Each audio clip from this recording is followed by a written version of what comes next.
He is still your UFC light heavyweight champion, Jon Bones Jones. Jon, I know usually when fighters come off the fight, they don't really remember a ton that went on. There's a lot of adrenaline that happens in the octagon. Right. Do you have any assessment of that fight?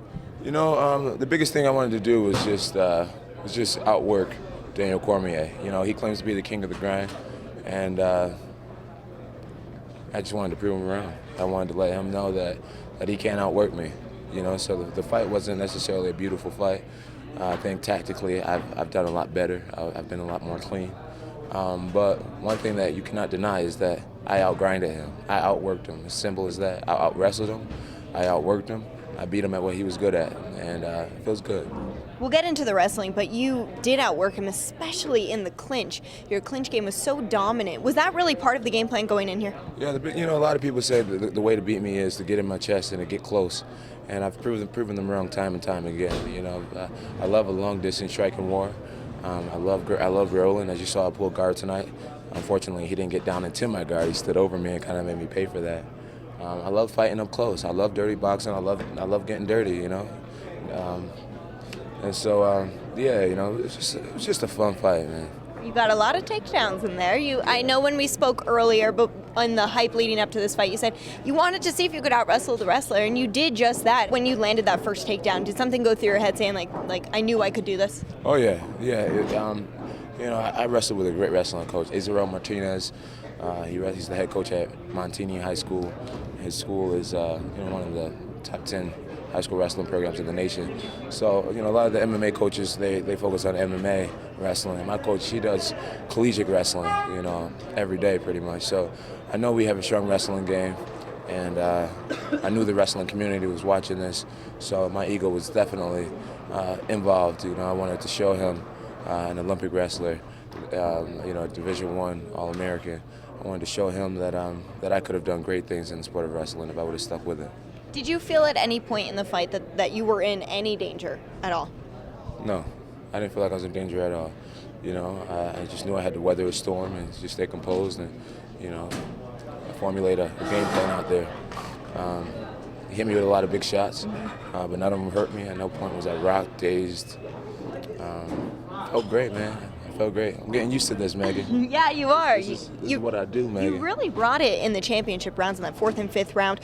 Was sort of the plan to make sure he was tired before he was going into the 4th and 5th round? Places where he's never been, but you're used to. Right. Yeah. Yeah. Exactly. You know, I wouldn't say it was the plan, but as the fight was going, I realized that I would get him in the late rounds. You know, he was loading up and everything. He wanted to hit me so hard. You know, he had his emotion involved. You know, he wanted to knock my head off tonight, and that was his downfall. Yeah. So yeah, he kind of blew his wad a little early. I kind of stayed composed, scored points when I could, and I took him away, you know, in the later rounds. You touched gloves before the fight and then before the start of the 5th round, but then it seemed like afterwards you guys still had some animosity. Where do you stand right now? Is it over because you defeated him and you achieved your goal? Honestly, you know, I know it's always nice to be a class act after a victory, but I really hope he's somewhere crying, you know, and I'm sure he is. He's talked so much trash to me, so much trash. If he would have won this fight, he would be at a press conference right now being just as cocky and arrogant as he could be. So I don't like him. I still don't respect him. I'm glad he got what he got. Hopefully it'll shut him up. Do you think you'll face him again down the road? Oh, yeah. Not many people are going to be able to beat Daniel Cormier. I do believe he'll be a top 3 guy for the rest of his career.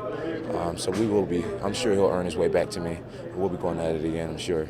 I've got to ask you about something that happened before your fight. Came out and signed some autographs in the arena. Yeah. Why did you decide to do that? Most guys are, you know, backstage and thinking about the fight. You seemed so relaxed this week. You just want to have some fun? Yeah, you know, I came out because I was feeling flat.